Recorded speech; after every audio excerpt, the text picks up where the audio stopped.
জাতীয় দল এখন একটা পরিবর্তনের মধ্য দিয়ে যাচ্ছে বলে মন্তব্য করলেন বিসিবি সভাপতি নাজমুল হাসান পাপন।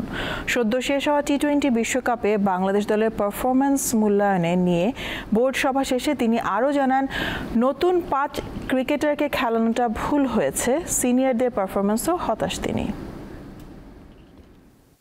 সদ্য শেষ হওয়া টি-20 বিশ্বকাপে বাংলাদেশ দলের পারফরম্যান্স মূল্যায়ন সহ আরও কয়েকটি বিষয়ে সিদ্ধান্ত নিতে মঙ্গলবার বিসিবিতে 11তম বোর্ড সভায় বসেন সংস্থার পরিচালকরা। প্রায় 4 ঘন্টার ম্যারাথন বৈঠক শেষে বিসিবির সভাপতি বিশ্বকাপে বাংলাদেশের পারফরম্যান্স নিয়ে মূল্যায়ন করেন। একটা কথা বলেছি, we are going through a transition phase.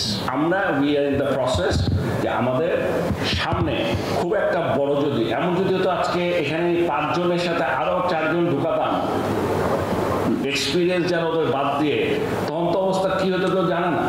জুনিয়রদের থেকেও সিনিয়র ক্রিকেটারদের পারফরম্যান্স হতাশাজনক ছিল বলে জানান তিনি, সাথে যোগ করেন তাদের সম্মানজনক বিদায়ের বিষয়টিও। এইবারই প্রথম আমরা একটা বিরাট রিস্ক নিয়েছি। আমরা 5টা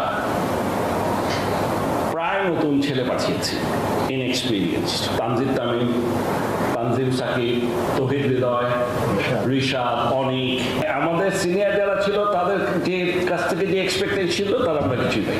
কিছু একটা আছে যেটা নিয়ে আমি এখন কমেন্ট করতে চাই না। গণমাধ্যমে প্রকাশিত পেসার তাসকিন আহমেদের ভারতের বিপক্ষে ম্যাচের দিন ঘুমের কারণে টিম বাস ধরতে না পারা বিষয়টি নিয়েও কথা বলেন বোর্ড সভাপতি।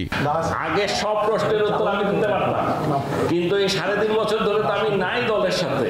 আমাদের লক্ষ্য পরবর্তী বিশ্বকাপ, এ ধরনের মন্তব্য কখনো করেননি বলেও জানান বিসিবির সভাপতি। আর আমি জীবনে এই কথা বলি না, এগুলো বানান কেমনে, মানে কে যে বানায় আপনি না, আমি যারা বানায় কেমনে। মোহাম্মদ হাসিব, দীপ্ত স্পোর্টস, ঢাকা।